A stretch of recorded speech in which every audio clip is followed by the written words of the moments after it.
Wait a minute, I hear something. Dr. Movie! Dr. Movie! Blueberry News! Dr. Movie! Dr. Movie! Yeah!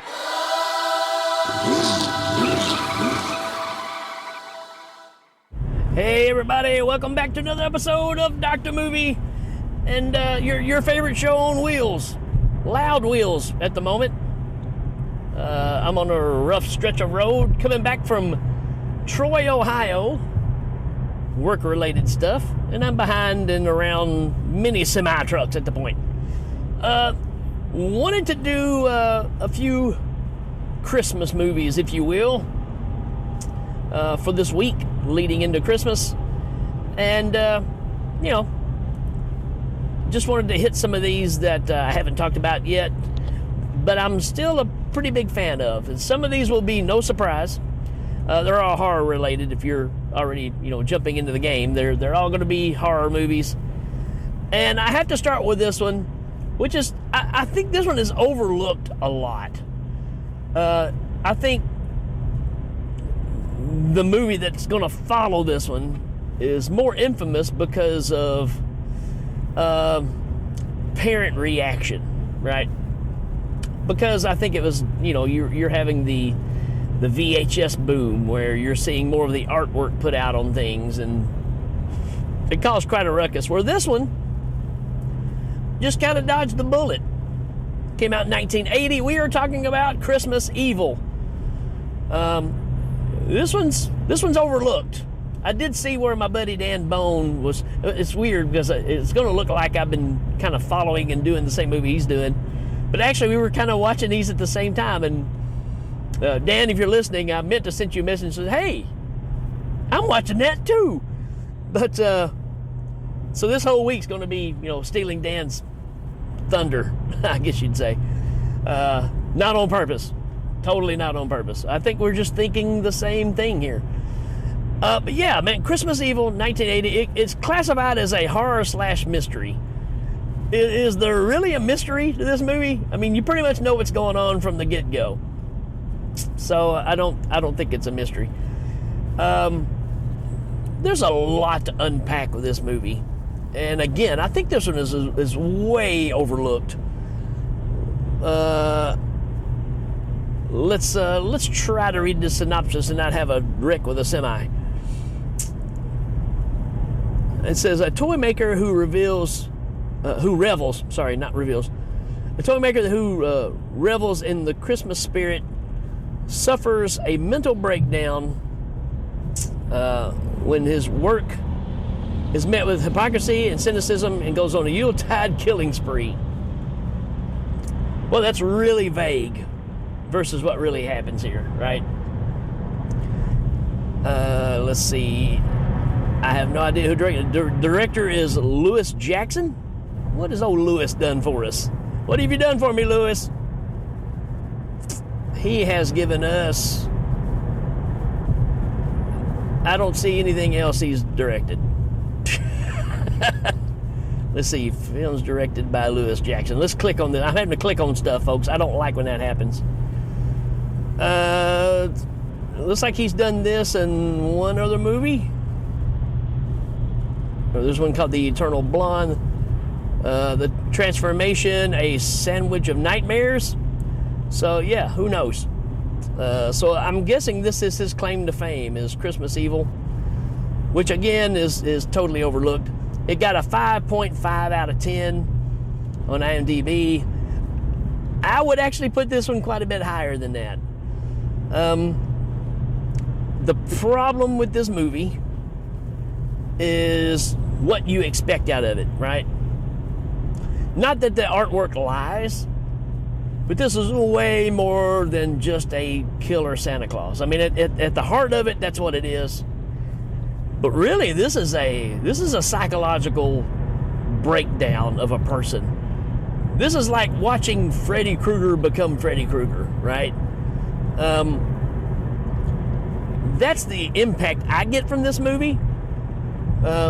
It's heartbreaking, but it's also very disturbing. And then it's somewhat comical at times too. So such a weird movie to really put into a box and wrap it and put a bow on it. It starts off Christmas back in the day. You know, our main character is a little boy, him and his brother, and it's Christmas, and they do a thing where they're hiding on the staircase, and they don't know it because they're young, but apparently their dad is dressed up like Santa Claus. He comes out of the chimney, he puts down the presents, he drinks the milk, you know, he does the routine to keep the spirit of Christmas alive for the kids. And our main character in this movie is, you know, absolutely blown away by the magic of Santa Claus with all this, right? So the boys end up going to bed because, you know, it's Christmas night, but Santa's already left the presents and stuff, so I didn't understand that whole scenario. But when he goes upstairs, he sneaks back down and sees Mom and Santa Claus. Well, he sees he says he sees Santa Claus going down on Mom. I don't know how else to put it nicely. And, you know, that kind of traumatized the kid, right? So apparently the parents are in the Christmas spirit too. And so from there's damage, right? The boy runs upstairs into the attic, and there's a snow globe, and he breaks the snow globe and cuts his hand with it, and the trauma begins, right? Then we move on to like 20 years later. He's a grown man who you can tell is kind of a loner. He lives by himself, but his whole house is covered with pictures of Santa Claus, and I mean, the dude is obsessed. And that's the thing about this, right? This movie is about somebody so obsessed with something that you know they're going to go down the wrong path, right? Which is, you know, that's how all these things happen, even in real life. So, you know, he's even sneaking around with a pair of binoculars and watching all the neighborhood kids, which is creepy. But he's not doing it for grotesque grown men pedophile things. He is doing the work of Santa Claus. So he thinks he's trying to be like Santa Claus. He wants to be Santa Claus. He's watching them with binoculars, and he writes down, he's got 2 books, one for good kids, one for bad kids. He's writing the names down and the things that they do good and the things they do bad. I love that the one kid, whose name is Moss, that he puts on the naughty list in the naughty book, he says he uses vulgar language, profanity, he's not nice to his parents, and he has body odor. You know, how would you know that through binoculars? Is it just the fact that you've watched him for 3 or 4 days and you didn't see him in the bathtub? I don't know. But I just love that that's one of the things he wrote down is, you know, the body odor thing. So again, it's kind of funny and it's very creepy at the same time. And he starts slipping really fast, folks. And where all the other movies are more based on the slasher aspect, I mean, there's kills in this movie, but you are seeing the total transformation of a person who slips out of his normal skin and turns into freaking Santa Claus in his mind, right? And he doesn't do the Silent Night, Deadly Night thing where he feels like he has to just go around and punish people. He is distinguishing right and wrong. And there's a scene where he's slowly building him a Santa Claus outfit. He is, you know, obsessed with watching Santa on the Thanksgiving parade. He won't go visit his brothers, which he normally does, which they're worried about him because his brother always said, man, he's a nutcase, right? So there's all that stuff that goes on too, which comes to a head later on. But the guy just, he thinks at some point he is Santa Claus. And there's a scene where he glues on a beard to his face. He doesn't just stick it on. He's using like permanent, like super glue to stick to his face because, again, he's becoming Santa Claus. And he is tugging on it and looking at the mirror. And he is crying tears of joy because it's coming true. And it's disturbing, folks. It's disturbing. I mean, I know we're doing a low budget movie here, but this guy is really making this work. And in comparison, I can't put this movie with Silent Night, Deadly Night, any of your killer Santa Claus stuff. I put this movie with Henry, Portrait of a Serial Killer, because you're really seeing the mental cogs turning in this person's head, which is leading them down this path. It's kind of like referring back to Falling Down, like we talked about in a few episodes ago with Michael Douglas, where that line is finally crossed and they're no longer the person they used to be. You are seeing this transformation, which just leads to all kinds of chaos as we go on. There's a scene where he does something great. He works at a toy store, or not a toy store, a toy factory. And one night he just breaks in, steals a whole bunch of toys, and goes to a local kids hospital and just gives away toys. I mean, like a van load, which is the other thing too. He's got this white panel van. So he's got everything that makes up a serial killer, right? Or a kidnapper or pedophile. I mean, you know, it's it's everything on that disturbing level. But it's not his intentions. So it just kind of messes with your head. He actually paints a sled, a Christmas Santa sled, on the side of this panel van. Because again, he thinks he's Santa Claus. And even when he's driving the van, he's calling out the names of the reindeer and cracking the whip, and I mean, the dude is gone. But he'll turn around and do something incredibly nice that most people will not do, like steal the toys and give it to the kids. But then he'll turn around. There's a guy that he runs into in a street coming out of a big, I don't remember what it is he's coming out of. But there's a crowd of people there, and he pulls out one of the toy soldiers and stabs this dude in the eye with it and kills like 3 or 4 people right there on the steps of this, looks like a courthouse.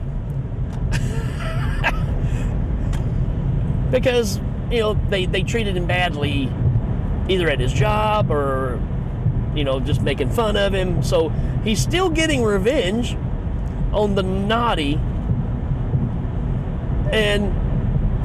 but then he'll turn around and do something nice at the same time. So it's such a weird approach, and it really makes you kind of care for this character, because you're like, this guy just doesn't know what he's doing, and you end up having feelings for this guy.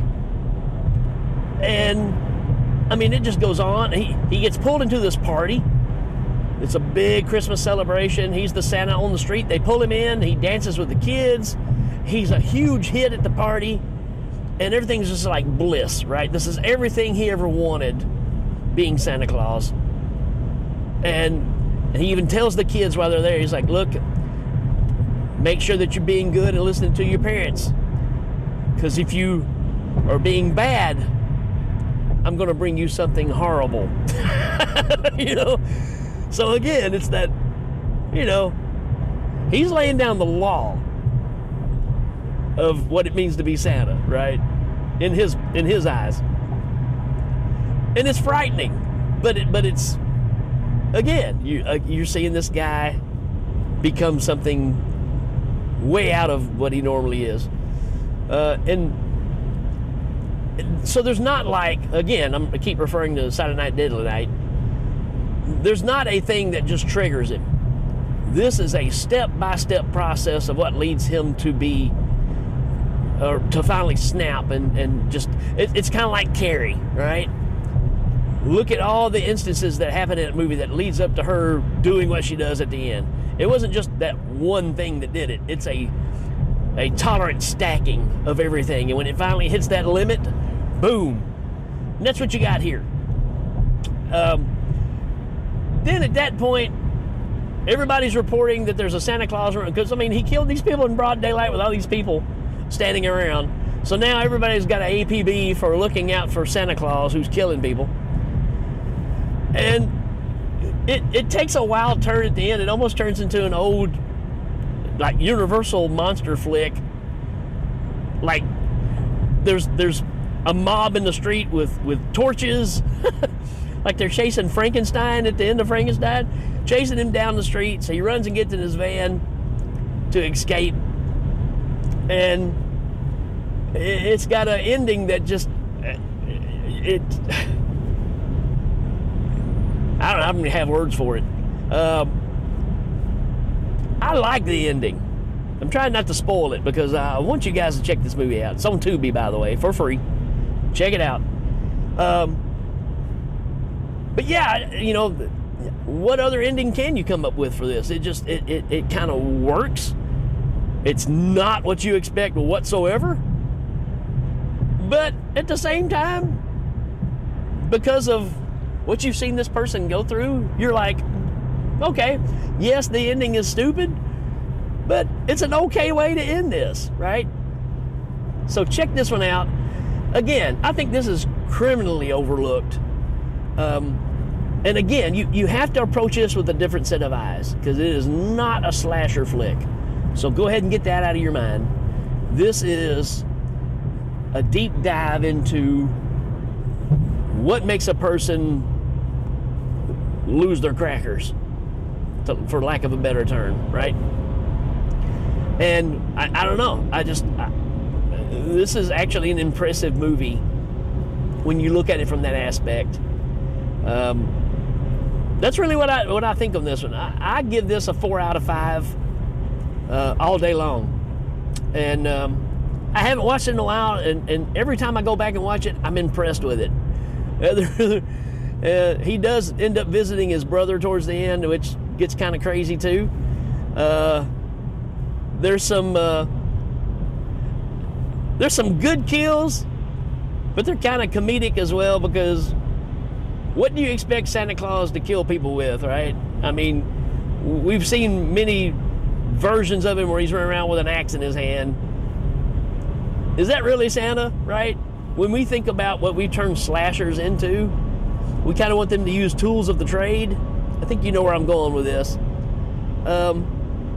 So, again, it really sets this movie apart from everything else that's related to a Christmas horror movie. And I have to give it credit for the originality and the fact of how well they sell the development of this character. So I wholeheartedly tell you to give this one a try. And let me know what you think about this one, because I've always liked this one. And revisiting it just reassured me again that I'm still on board with what I think of this one. All right, folks, that's it for this one. We will see you next episode. Adios.